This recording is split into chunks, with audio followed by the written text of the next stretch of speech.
Today I'm going to be reviewing a wallet from a company called Ekster. I got this wallet on Touch of Modern and it's pretty cool. There's some unique features about it, so I'll go over what makes it special. So the first thing you're going to notice about this wallet is that it's kind of thick right off the box, and it's not soft. The leather's soft, but the wallet itself is firm. If you try and push down on it, it doesn't squish. That's because there's a housing compartment here, and that housing compartment keeps your credit cards. They slide in to little slots, and then you have this notch down here. So all this is made of aluminum. When I push this, which is plastic, my cards come up, and then I could select my cards. They kind of come up in varying heights, so that I could just take one card out or another, and then just push them all down, and then it goes back in. So that's a cool little unique thing about this wallet. I'm gonna go over the things I like about this wallet and the things that I don't like. So initially, what I thought would be an issue is that the wallet would be too thick, just because of this compartment here, the toughness of it, how it's firm. But when it's in my pocket, and compared to other wallets actually that I thought were thinner, it's actually not thicker. It's just that it's hard, so it gives the impression that it's a thicker wallet. But overall, that's not a big deal in the end. The leather is awesome quality. They advertise it as Dutch German premium leather. Whatever kind of leather it is, it feels super supple. It feels super nice in the hand, and I'm very happy with that.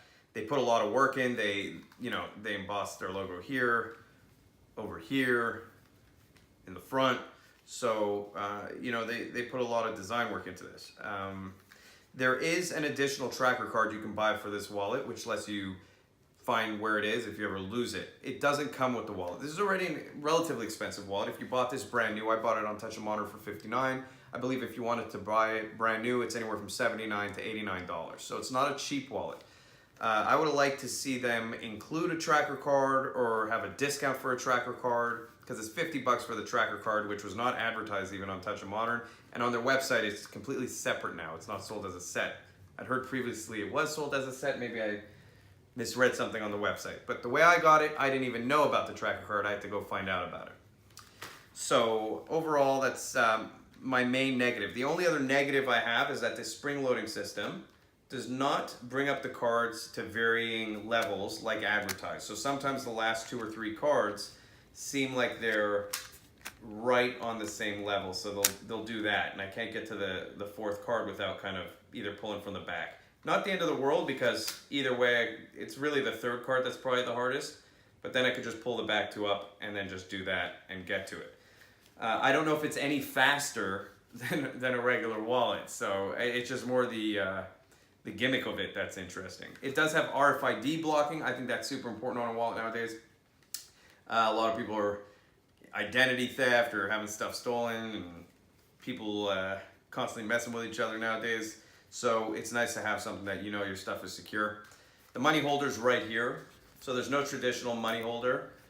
This is okay considering the form factor of the wallet. I see that they wouldn't have had anywhere else to put kind of a full bill slot, so this makes sense. I don't carry money around much anymore. I carry more cards. I think most people are slowly going toward more cards. So whatever money I did have, that would be okay over there. It holds a total of 6 cards, so 1, 2, and then the 4 in the slots. And then in the back here is the compartment for the tracker, which I don't have. But theoretically, I could just put something else back there. One thing I would have liked to see on this wallet is a transparent kind of a section where I could just put my license into and just, hey, here's my license. Hey, here's my license.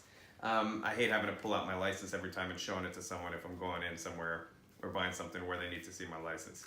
So that would be my only other negative. Again, that's a design choice. It's not really a negative. So the quality here, I honestly give it a 9 on 10. The leather, 10 on 10.